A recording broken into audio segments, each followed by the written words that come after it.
tidak ada kebahagiaan yang bisa melebihi dibanding saat kami mengalami perjumpaan dengan Engkau, Tuhan.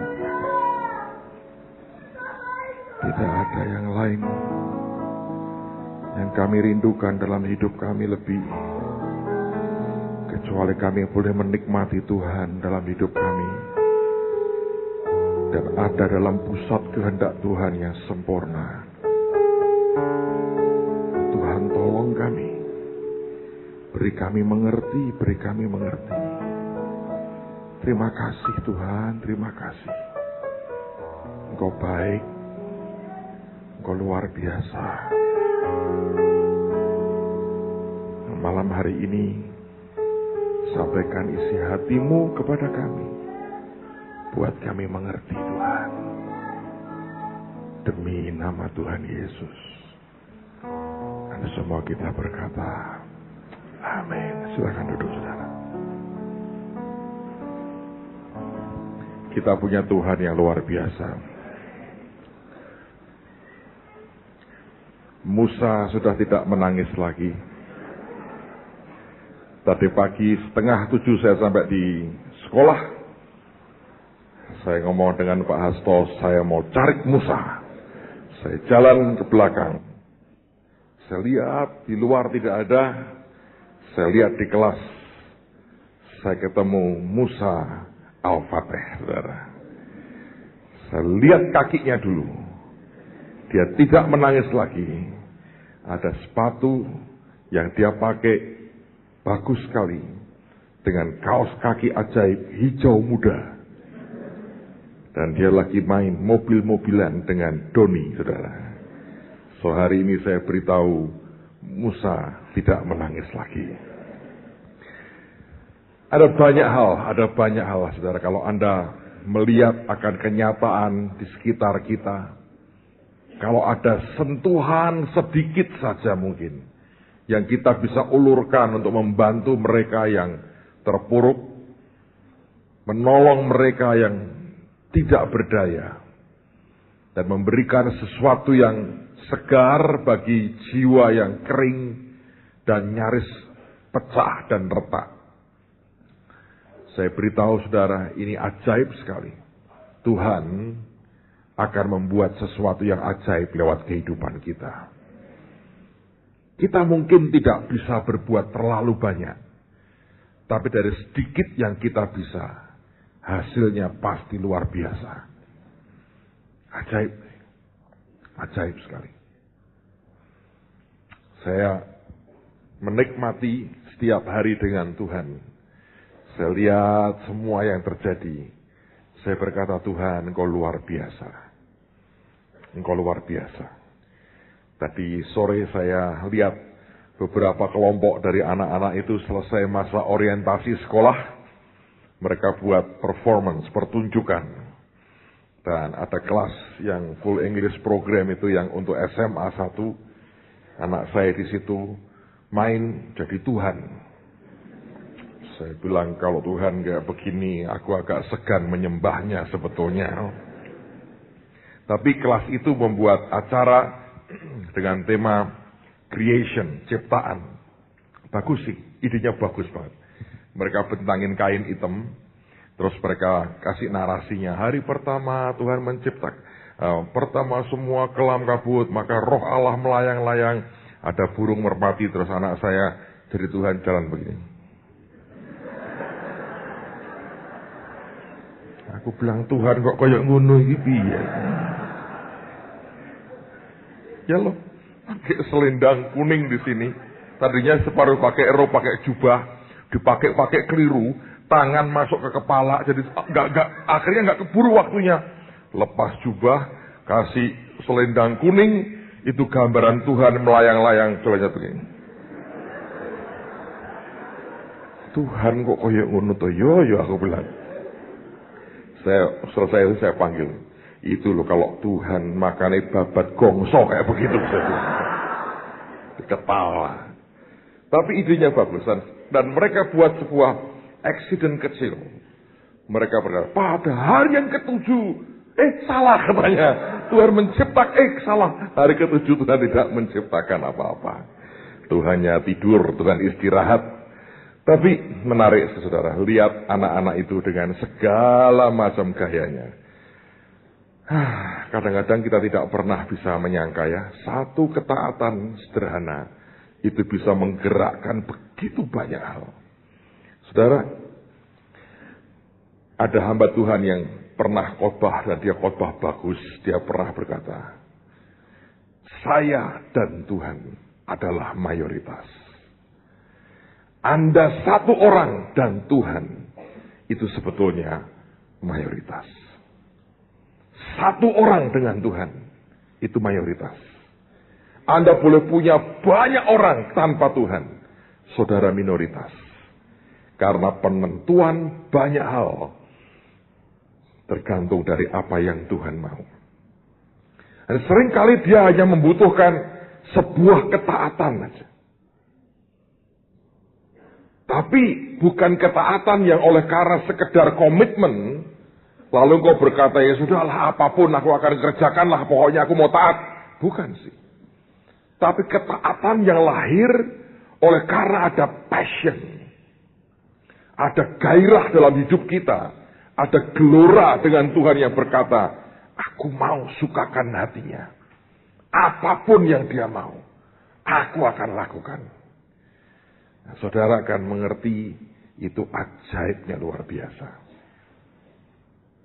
Saya tadi pagi duduk, saya lihat semua kegiatan. Saya ngomong dengan teman yang di sebelah saya. Saya berkata, kamu tahu nggak? Ini gereja loh. Sekolah ini gereja.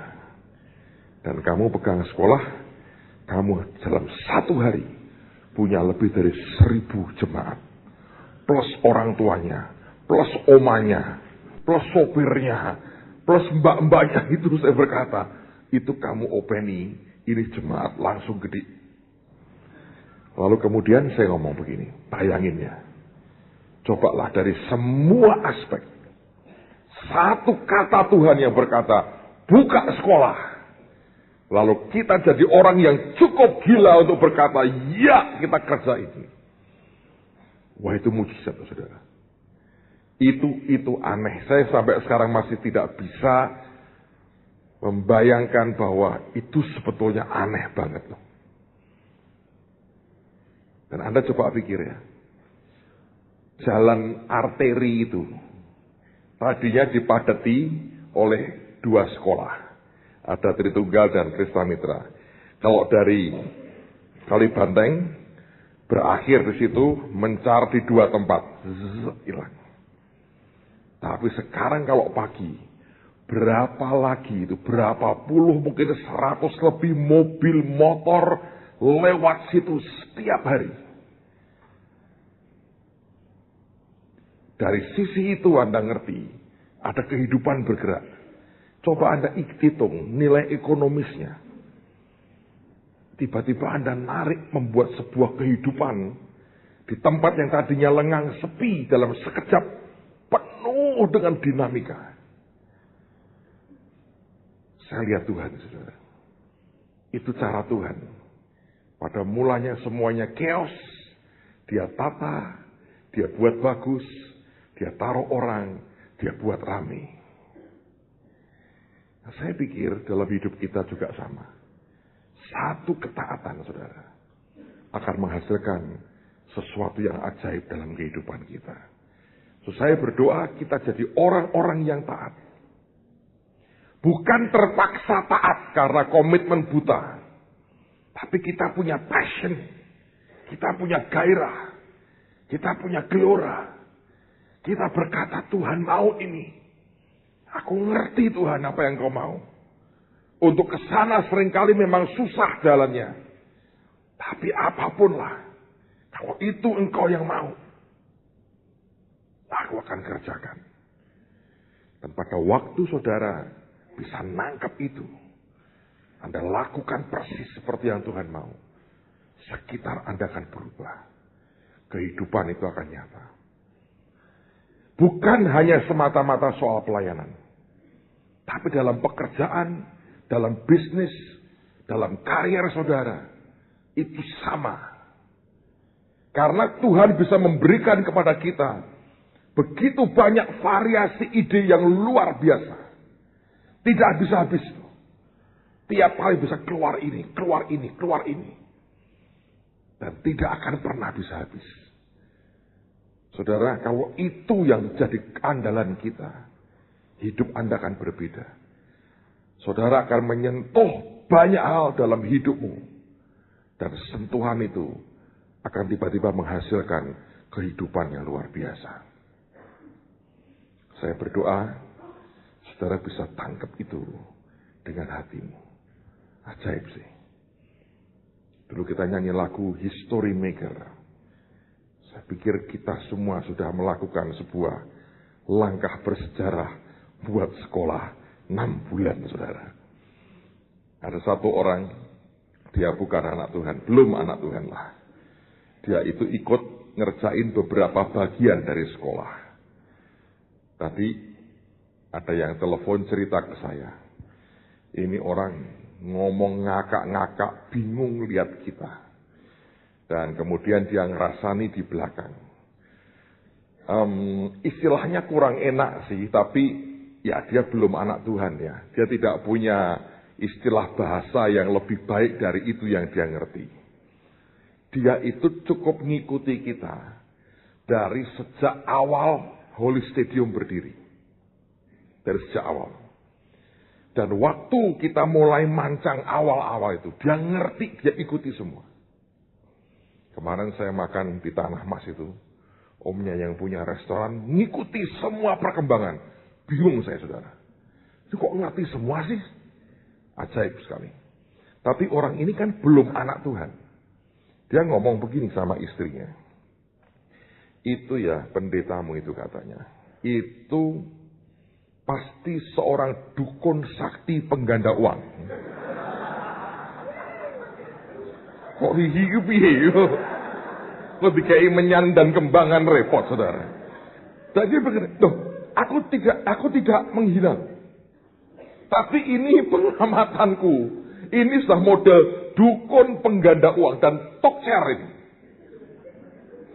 Dia ngomong begini, saudara. Coba bayangin.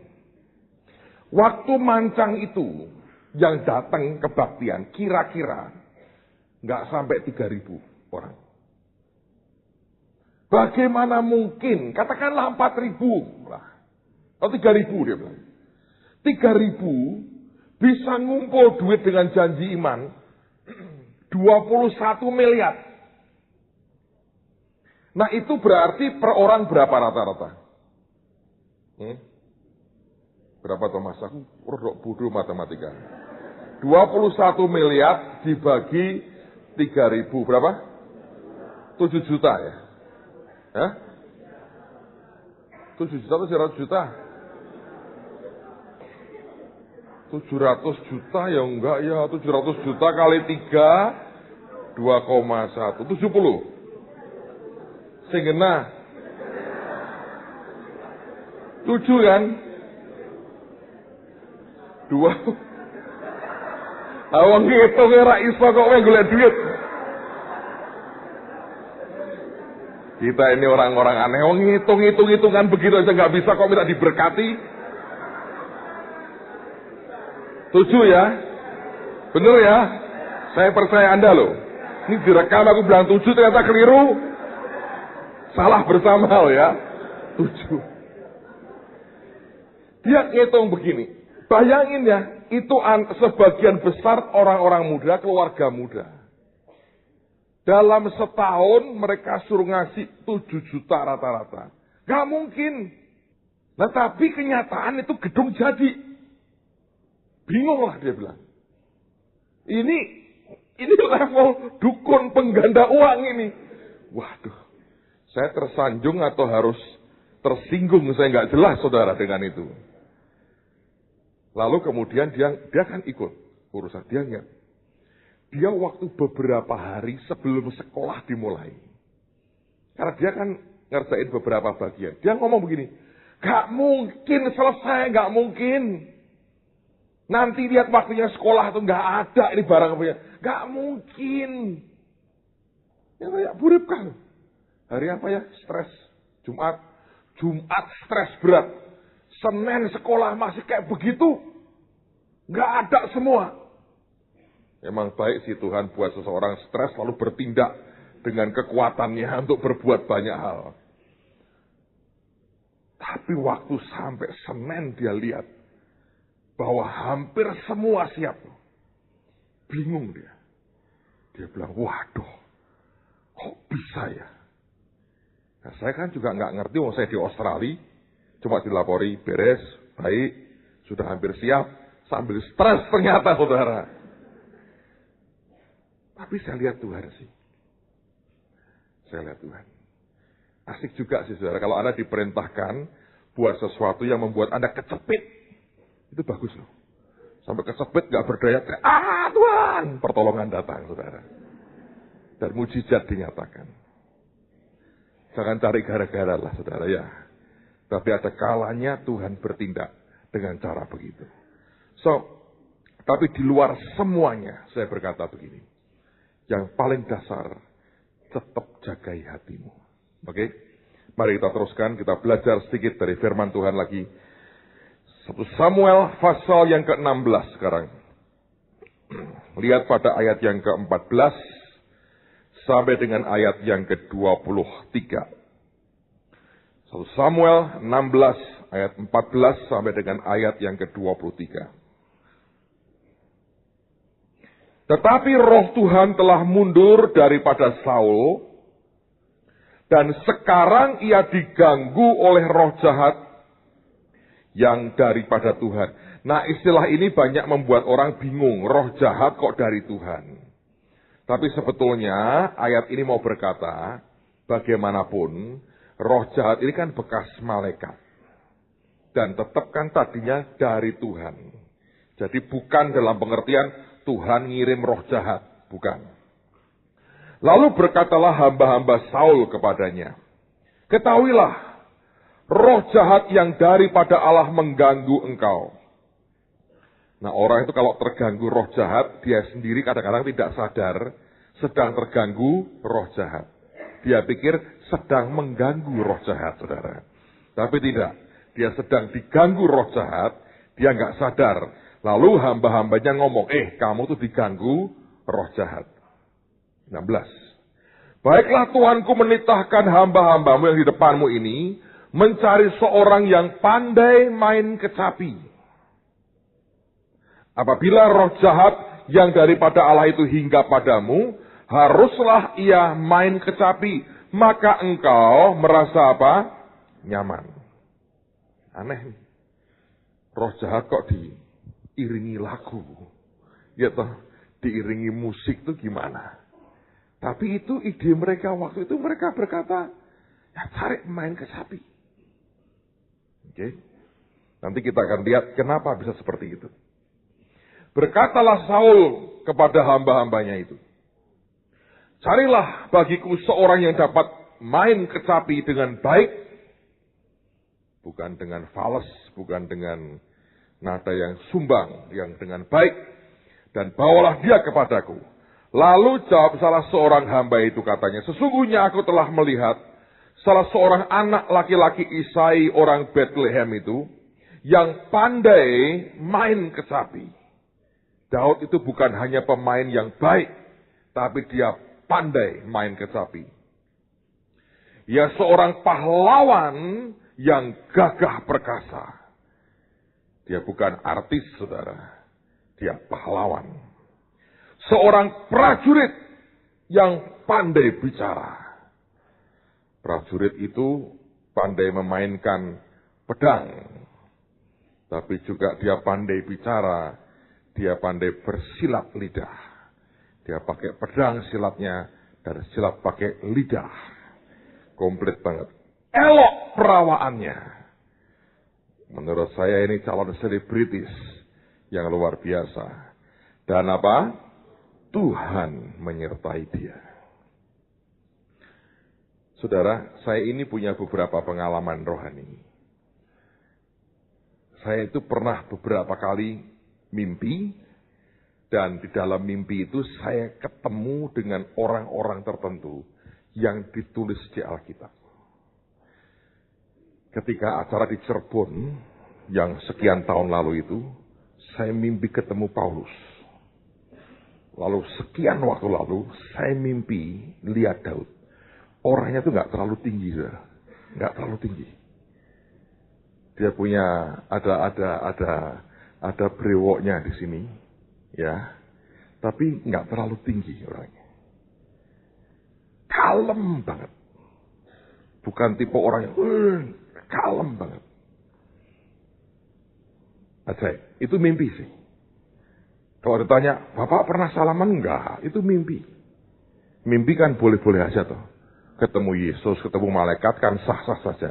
Ketemu siapapun ya. Kalau ketemu Paulus itu saya lagi jalan ya. Tiba-tiba ada dari pintu itu keluar satu orang. Maaf nih saudara ya, rambutnya rada botak. Rupanya di surga nggak tumbuh juga rambutnya. Aku pikir ditransplantasi, rambutnya dibagus kayak Elvis Presley gitu semua. Enggak tuh saudara. Jadi yang happy dengan apa yang ada ya sudahlah gitu. Mungkin kalau Anda bilang, Tuhan, mungkin baru tumbuh kali. Tapi di surga nggak ada yang kebagusan sih. Semua apa adanya. Tapi ini orang rambutnya.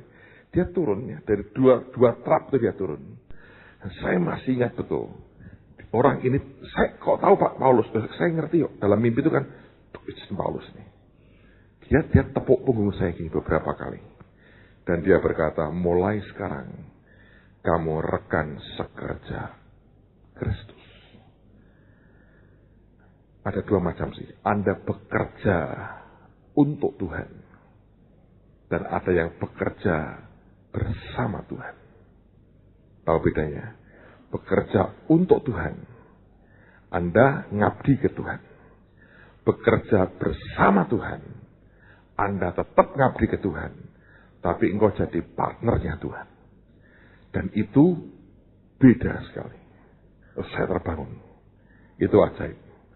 Beberapa kali saya ngalami, saudara. Saya nggak mau cerita terlalu panjang. Nanti nggak ngarai rame lagi, saudara. Saya simpan buat diri saya sendiri. Dan Alkitab berkata, Tuhan menyertai dia. Kalau dibilang elok parasnya, menurut saya rada imut sih memang wajahnya, saudara. Jadi nggak terlalu tinggi, nggak terlalu tinggi. Orangnya kalem sekali, cool banget. Nah, banyak orang berpikir Daud itu seorang perayu wanita. Gara-gara kejadian dia jatuh dengan Batseba. Oke. Menurut saya tidak. Itu murni sebuah kejatuhan fatal. Bukan karena playboy cap kambing, saudara. Enggak. Dia kawin dengan beberapa orang, haknya dia sebagai raja. Tapi bukan karena dia itu womanize. Atau dia hobinya perempuan, itu enggak sebetulnya. Sebetulnya tidak seperti yang orang pikirkan. Itu saya masih ingat betul wajahnya sampai sekarang. Dan itu memang wajah yang oke, tapi dia bukan orang tinggi, besar, perawaannya enggak. Biasa, badannya biasa. Cool banget, yang tidak bisa dipungkiri. Ini orang cool banget, tenang banget. Memang pembawaannya begitu. Kalau Anda baca di Alkitab, Anda akan makin lama makin bisa mengerti orang ini. Dikatakan elok perawaannya, dan yang terpenting Tuhan menyertai dia. Kemudian Saul mengirim suruhan kepada Isai dengan pesan, suruhlah kepadaku anakmu Daud yang ada pada kambing domba itu. Lalu Isai mengambil seekor keledai yang dimuati roti, sekirbat anggur dan seekor anak kambing, maka dikirimkannya itu kepada Saul dengan perantaraan Daud anaknya. Demikianlah Daud sampai kepada Saul dan menjadi pelayannya.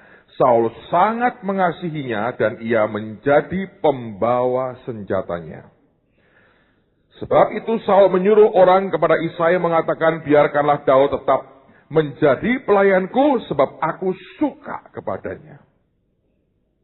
Dan setiap kali apabila roh yang daripada Allah itu hingga pada Saul, maka Daud mengambil kecapi dan memainkannya. Saul merasa lega dan apa saudara?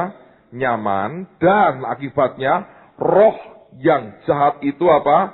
Undur daripadanya. Saya mau menekankan kalimat terakhir supaya Anda mengerti dan tidak memberi pijakan kepada setan merusak hidupmu.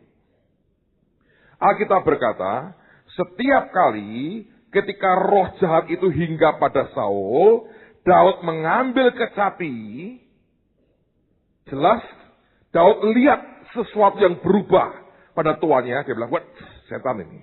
Dia ambil kecapi, dia memainkannya, akibat alunan kecapi dari orang yang diurapi Tuhan ini, efeknya Saul itu lega dan nyaman.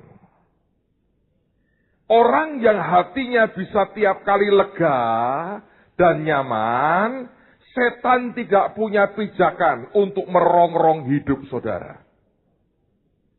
Tapi kalau engkau biarkan hatimu terus terganggu, hatimu penuh kepahitan, hatimu penuh dengan kemarahan, penuh dengan ketidakpuasan, penuh dengan kebencian, penuh dengan kritik, penuh dengan dendam, penuh dengan dengki, penuh dengan segala macam yang Tuhan tidak suka, dan engkau tidak merasa nyaman, tidak ada kelegaan di hatimu, setan punya pijakan.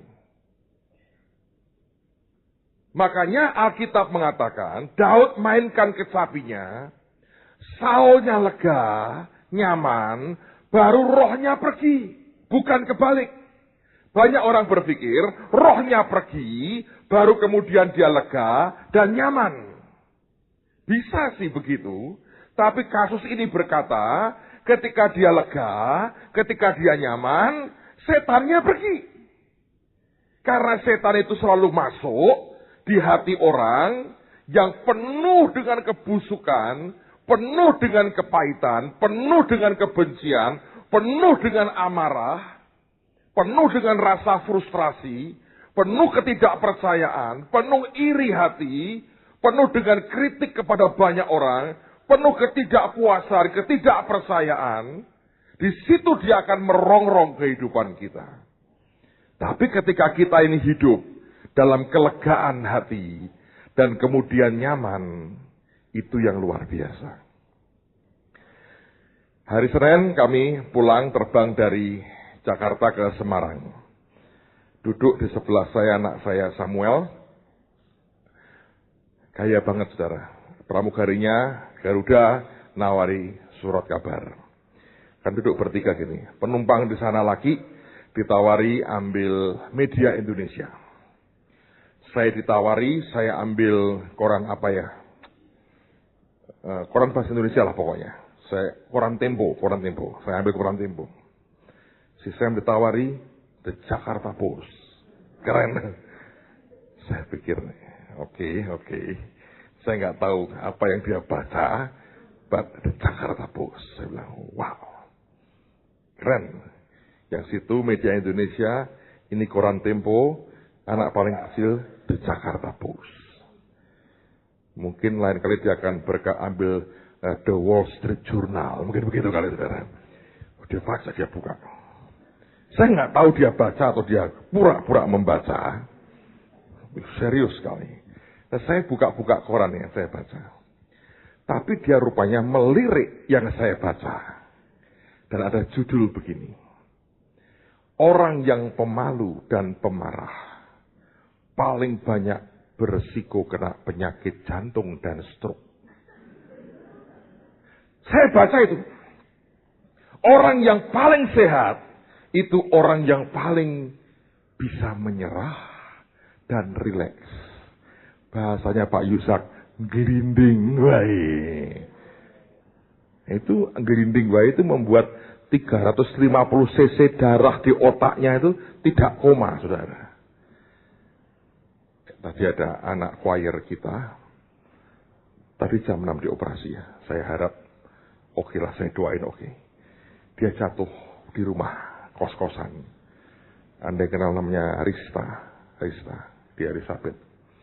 Ambil jemurannya nggak tahu jatuh gimana, dia refleks mau ngambil di atas, dia nginjek bagian yang salah. Ambrol plafonnya. 3 meter ya, 3 meter. kena di kepala dan keluar darah di sini. Dan pendarahannya cukup banyak di otak, tapi tetap sadar. Tadi waktu saya kunjungi sebelum kemari, akhirnya kita mendoakan 4 orang tuh di rumah sakit. Tadi ada anak terang bangsa ikut mos kepleset, jebuk, kena gini. Tapi udah kena kepala hari ini kenapa sih? Mungkin lain kali pakailah helm senantiasa atau gimana, saya nggak tahu lah. Pusing, muntah, dicek kan. Kita tidak mau resiko lah, kita tolongin dia. Jadi saya ketemuin dia sebentar, ketika itu dia sudah mau disiapkan untuk dioperasi dengan cepat karena dokternya takut resikonya. Saya hanya omongin dia dikit, saya bilang gini, ingat Pak Yusak kan? Ya, kamu juga akan baik kok. Dia bilang, amin. Mari berdoalah, Tuhan akan buat mujizat, saudara. Nah itu ilmunya cuma ngelinding wae itu. Gelinding, kemanapun gelinding, tanpa beban.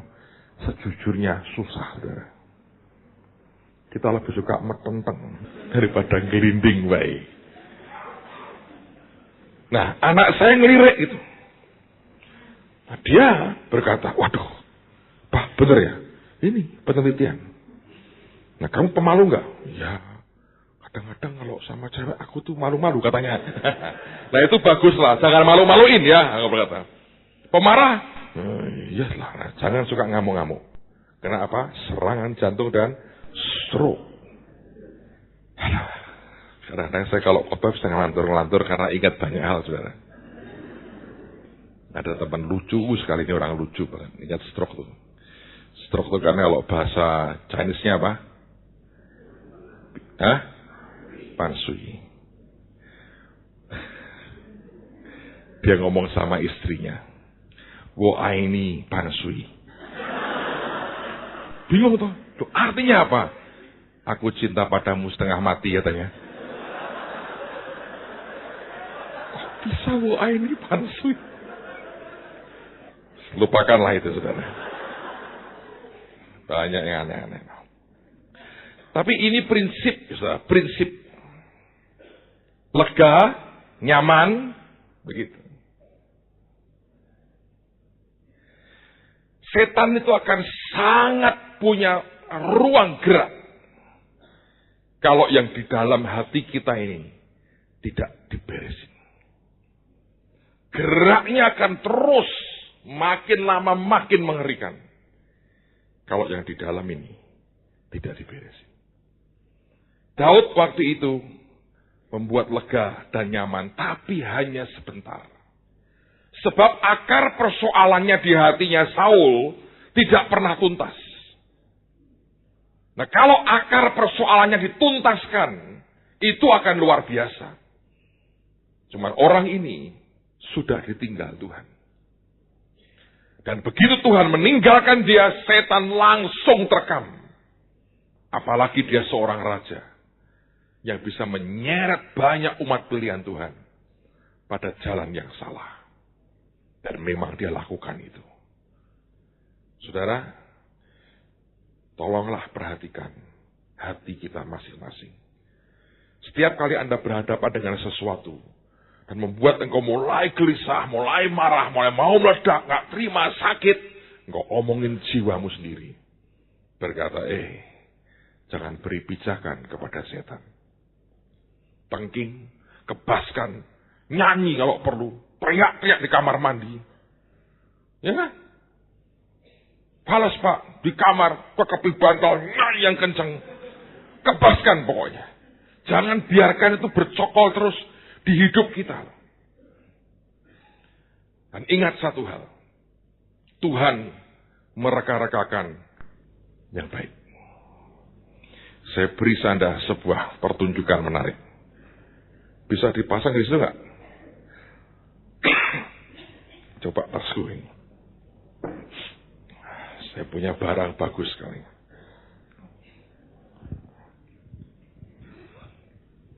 Saya harap tidak akan Anda lupakan seumur hidupmu. Apakah bisa muncul di situ? Oh, bukan, itu bukan wajahku. Oke, saya coba semaksimal bisa. Tanggal 7 yang lalu, hamba-hamba Tuhan datang. Pak Yusak nginep di hotel di Grand Candi. Saya temenin dia. Karena saudara-saudara yang lain habis acara, mereka pulang ke kota masing-masing. Ibu Iin dan anak-anaknya pulang hari Minggu siang. Pak Yusak sampai Senin dengan saya ke Jakarta terus ke Australia. Saya sih lihat kerendahan hati ya saudara. Karena begitu acara selesai, saya masuk di kamar hotel saya. Tuhan ngomong banyak tentang hati begini. Waduh, saya bilang, besok gue yang khotbah ini. Pagi-pagi jam 6 digedor kamar saya. Dia ketawa, hehehe, kowe sing khotbah. Aku ora entuk apa-apa, tapi bagianku cuma mengiringi saja. Jadi pagi dia kebaktian, ikutkan. Sore dia yang tahu bukan dia, tetap kebaktian. Beliau bersiap lebih cepat dari saya. Kalau Anda dengan Pak Yusak, jangan jam 6 ya, jam 5:15, setengah 6 dia sudah siap nunggu di luar. Kami di Sydney musim dingin, tiap pagi, tiap sore, setengah jam sebelum janjian waktunya kita keluar kamar. Dia gedori kamar, gedori. Sampai dia dengar suara nyaut, ya wes pokoknya digedori satu persatu. Itu orang tua yang ajaib banget saudara. Saya meninggalkan hotel, menuju ke airport setengah 5 pagi. Jam 4 dia pakai jaket dingin, sudah tunggu di luar. Dia gedori kamar kami yang mau pulang ke Indonesia hari itu. Dan dia make sure semua bangun dan tidak ada yang terlambat. Dia masuk kamar, dia cek lihat ada yang tertinggal tidak. Dia tungguin sampai masuk mobil dan berangkat. Nah, saya belajar sebuah kerendahan hati. Nah, enggak ada di situ. Oke, Anda perhatikan ini. Saya tahu ini kecil banget, tapi saya harap Anda bisa melihat. Ada kertas tataan gelas di mana itu hotel. Ada 3 anak yang pada waktu itu masih tinggal di situ. Sasa dengan Bevis dan Rachel kecil. Ini cucu-cucunya Pak Yusak. Lalu mereka itu lagi di hotel itu kan selalu ada jarum, ada benang, saudara. Kalau pas mungkin kancingnya lepas, mereka bisa pasang diri. Jadi mereka ambil jarum, mereka ambil benang. Mereka itu nyulam sesuatu. Gitu. Nah, waktu mereka kerja, ini yang saya lihat. Saya bilang, foto kayak barang gak gitu. Jelek, aku bilang. Apa sih, mereka diem aja. Ini kan jelek banget tuh saudara. Bentuknya apa coba ini? Sorak karo-karoan kayak begini. Dan mereka satu orang buat satu. Tambah jelek lagi yang sebelah satunya ini. Bundet tak karo-karuan begini. Ya apa sih bagusnya barang ini? Coba. Saya bilang, kamu kok buat barang kayak gini kan ruwetnya kayak begini. Ini mending ini. Nggak kebalik, ini kebalik lagi. Saya bilang, apa yang bagus di sini? Apa yang bagus? Mereka diam. Ketawa-ketawa aja mereka. Terus mereka selesai, bilang, Papa aku minta gunting. Nggak bawa gunting lah. Cutter aku minta. Oke, untuk apa? Ini aku sudah selesai. Aku mau potong benangnya. Mereka potong benangnya. Saya bilang, kamu tuh buat apa? Jeleknya kayak begitu, mau coba buat yang bagus lah. Ada bentuknya yang sedikit oke, kok barang kayak begini? Dan tiba-tiba Anda tahu mereka balik. Keluar nama saudara mereka. Stephen. Dengan gambar mahkota. Saya kan, yang satu dibalik lagi. Nama saudara mereka Bevis. Dengan bintang Daud di atasnya. Barang begini dari sisi Anda melihat. Yang ini dari sisi Tuhan melihat. Nah gitu kok mau pikiran itu buat apa? Gitu aja kok repot saudara. Garek balik gini. Anda mesti belajar ngintip dari sisi Tuhan. Walaupun saya berkata, itu juga tidak mudah. Karena manusia lihat dari sisi ini.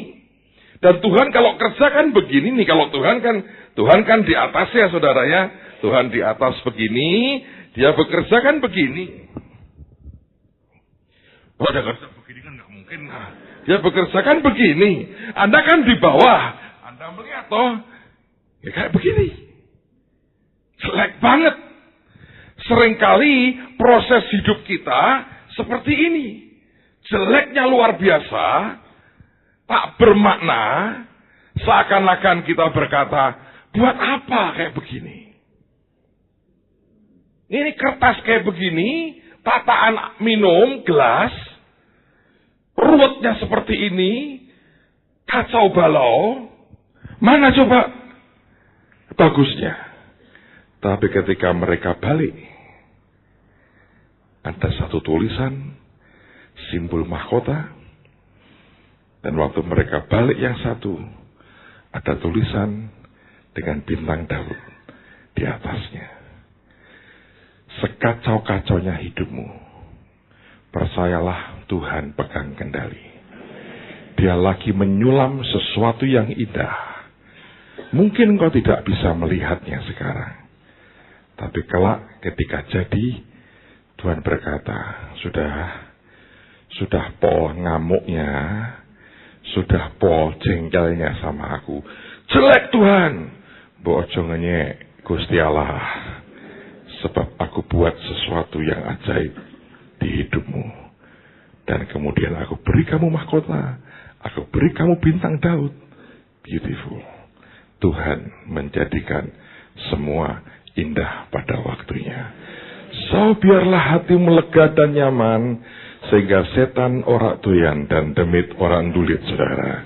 Dan ini membuat hidup kita nikmati Tuhan yang luar biasa. Ayo berdiri sama-sama. Ini barang saya simpan lagi. Barang berharga. Mari berdiri sama-sama. Kita punya Tuhan yang luar biasa. Tuhan yang ajaib.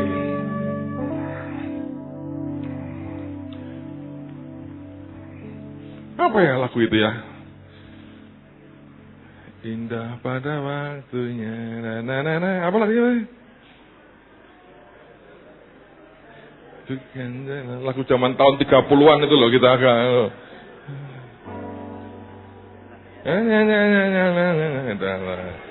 Alright.